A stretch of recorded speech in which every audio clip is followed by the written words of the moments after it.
কবুতরের ঘরে সুখবরের বন্যা। আলহামদুলিল্লাহ, কবুতরের ঘরে এমন দিন এর আগে কখনোই দেখি নাই। কি এমন হয়েছে তা আমি আপনাদের বলছি। তার আগে আমাদের কবুতরগুলোকে খাবার দিব, কারণ সকালবেলা মাত্রই আমাদের কবুতরের ঘরে আসছি। এই যে মাশাআল্লাহ, আমাদের কবুতর ডিম পেড়েছে, তাও এক জোড়া না 3 জোড়া কবুতর ডিম পেড়েছে।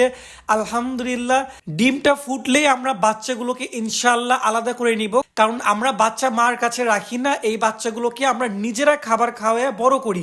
ইনশাআল্লাহ এই ভিডিওর পরে আমি দেখাবো যে আমাদের কবুতরের বাচ্চাগুলো আমরা কিভাবে লালন পালন করতেছি, কারণ আপনারা এই ঘরে কিন্তু একটাও কবুতরের বাচ্চা দেখতে পারতেছেন না।